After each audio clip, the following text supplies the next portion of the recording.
Bueno, habíamos quedado en esta filmina planteándonos precisamente entonces, bien, hay una vinculación estrecha entre cuerpo y cognición. Ahora, ¿cómo vamos a entender el cuerpo? Bien, eso es lo que queda un poco más abierto. Parece cómo vamos a entender el cuerpo es también un poco cómo lo vamos a estudiar, qué tipo de acceso buscamos hacia el cuerpo, ¿no? ¿Y qué queremos decir cuando hablamos de cuerpo biológico, que muchas veces se menciona? Entonces, en este caso, ellos lo que van a hacer es profundizar bastante en esa noción del cuerpo, precisamente como una forma en la que ellos entienden que va lo principal de su aporte. Para trabajar acerca de eso y mostrarnos un poco cómo ese mismo término habla de conceptos distintos, de maneras diferentes de entender el cuerpo, hacen referencia a dos tipos de enfoques que ustedes ya han tenido también noticia de esto en las unidades precisamente sobre el materialismo, que son los enfoques de abajo hacia arriba y los de arriba hacia abajo, ¿sí? Que son enfoques opuestos. Bien, ¿qué se quiere decir cuando se dice de abajo hacia arriba? Es justamente como desde lo biológico o del organismo hacia las capacidades superiores que se entienden o que se suelen decir. Vieron que se piensan las capacidades mentales como capacidades superiores o de los animales superiores en la escala biológica. Bien, con todo lo revisable de eso, parte de eso revisable es, bueno, qué tan superior o no superior sea, sin embargo, se representa de una manera bastante clásica así. Entonces, ellos la usan y nosotros también la vamos a utilizar. Entonces, con esto de abajo hacemos referencia a los niveles básicos, entiéndanse por ellos fisiológicos, biológicos, ¿no? De el funcionamiento ese que es lo mental, que estaría arriba, ¿no? Representado también físicamente como el organismo y el cerebro que está arriba.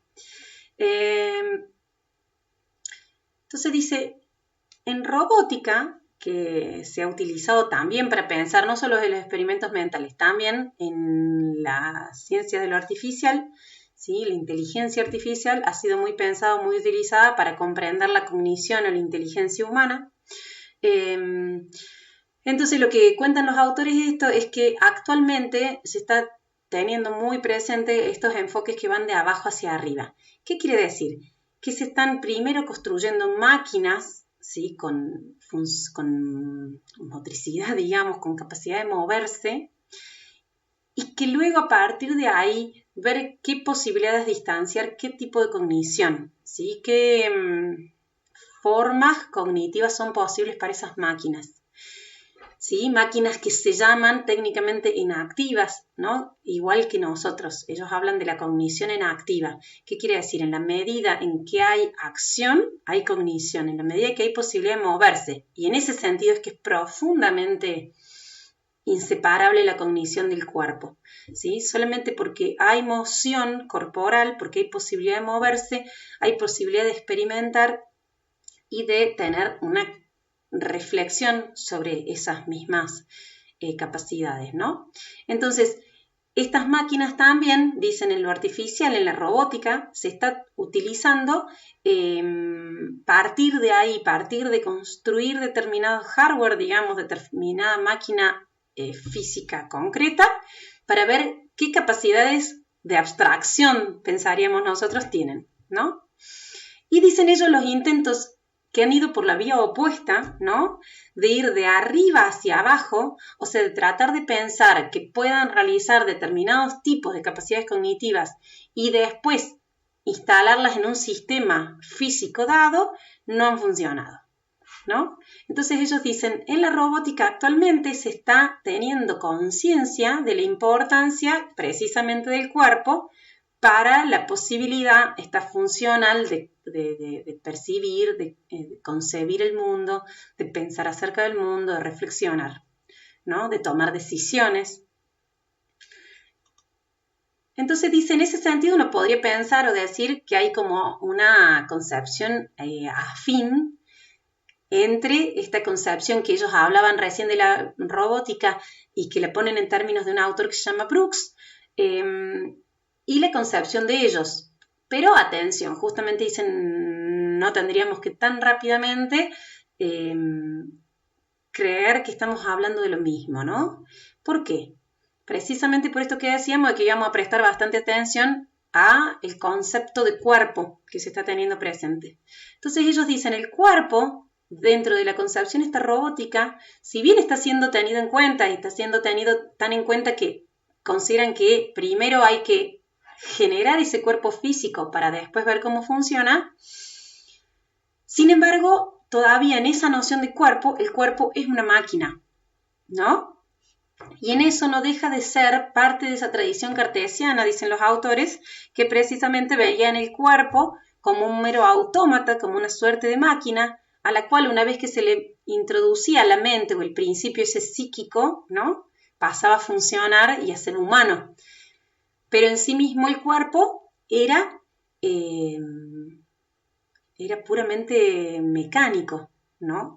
Incluso precisamente cuando ellos dicen cómo estudiar el cuerpo y prestan atención y en un momento dicen el cuerpo vivido es investigado desde la vida, digamos, ¿no? Desde la propia, justamente al decir desde la experiencia, es decir, no como un cadáver, no como una parte ahí sin vida, ¿no? Sino en la acción consciente, cómo funciona ese cuerpo como un sistema inescindible de una cognición, mientras efectivamente es vivo, ¿no? Precisamente en eso también cuestionan la concepción cartesiana, que dice el concepto que tenían del cuerpo era porque fue un gran innovador en su momento Descartes, pero precisamente hacía autopsias, ¿no? Y análisis de cadáveres para ver cómo entender a dónde se vinculaba la mente con el cuerpo, ¿no? Para poder avanzar en la investigación. Entonces, si a la actualidad nosotros podemos pensar el cuerpo de una manera distinta. Bien. Entonces, ellos, ¿de qué manera piensan el cuerpo? Y bueno, en la misma tradición que vienen pensando en todos los capítulos que ya hemos visto, recuperando precisamente otros fenomenólogos como Husserl y Merleau-Ponty, entre tantos otros que mencionan ahí, para quienes el cuerpo es un principio constitutivo. Bien, esto que veíamos recién no es algo anecdótico que podamos sumar luego de saber cómo funciona el razonamiento de alguien, sino que ese razonamiento precisamente razona en un cuerpo, en una forma de experiencia, en un desarrollo histórico. Su análisis depende de múltiples relaciones, ¿no? El análisis de este cuerpo vivido, que es las relaciones con los otros, consigo mismo y con el mundo.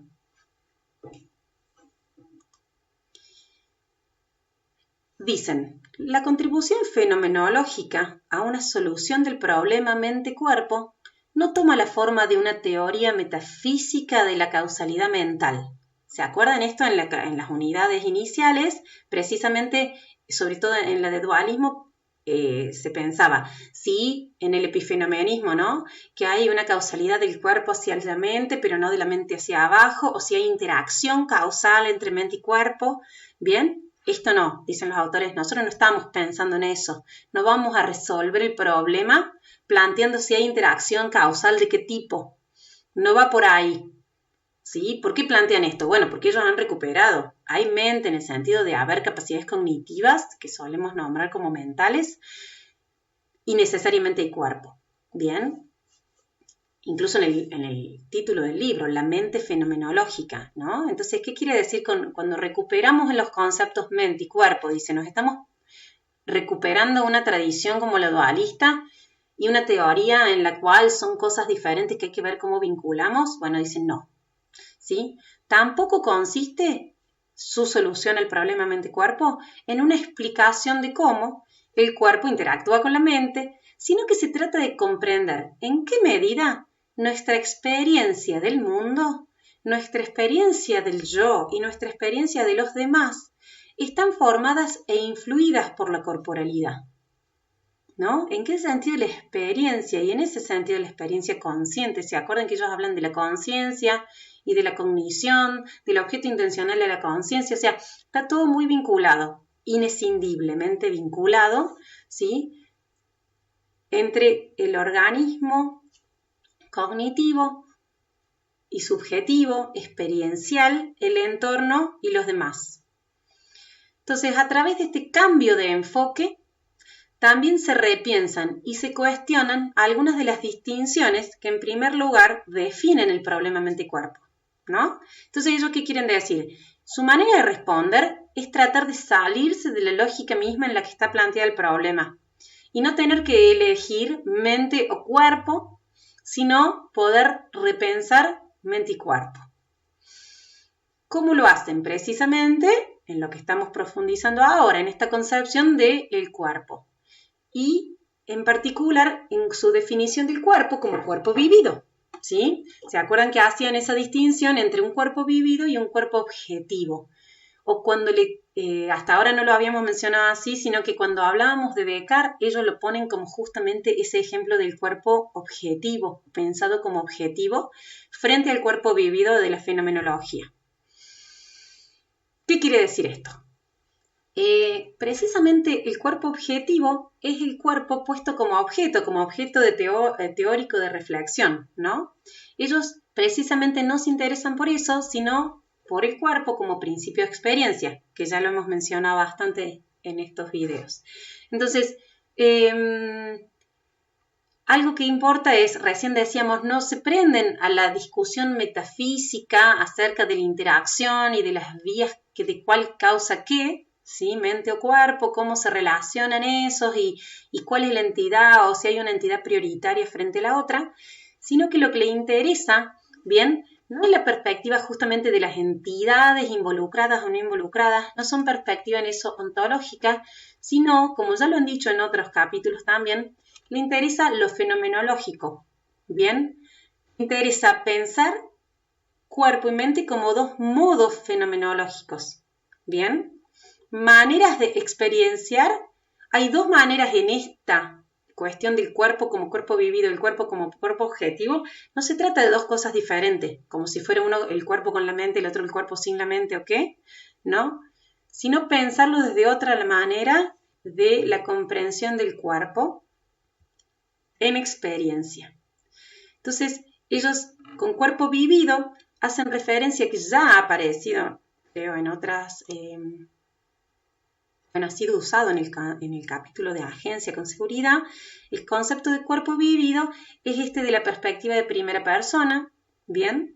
De quien tiene una experiencia y cómo a partir de esa experiencia y de ese cuerpo efectivo tienen la posibilidad de analizar, reflexionar, pensar, imaginar, ¿no?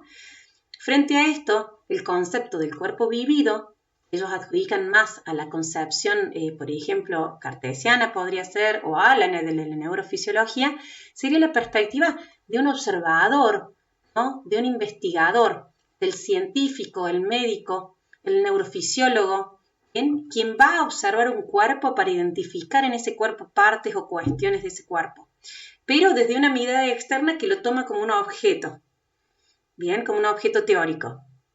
Es la mirada sobre el cuerpo como cosa para diseccionar y analizar.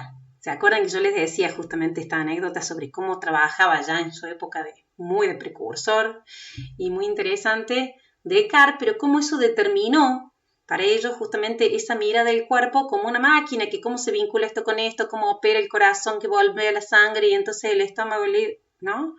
En dónde se localizará el cerebro como función. Bien, entonces esa es un poco la cuestión interesante pensar con estos autores y con esta propuesta de una imagen diferente del cuerpo mismo. Bien, y hasta acá llega la presentación, espero que sea claro. Cualquier cosa pueden hacer consultas y van a estar las preguntas a continuación para que cuestionen ahí, para que revisen un poco su comprensión. Bien, y bueno, están los foros para hacer preguntas. Muchas gracias y hasta la semana próxima.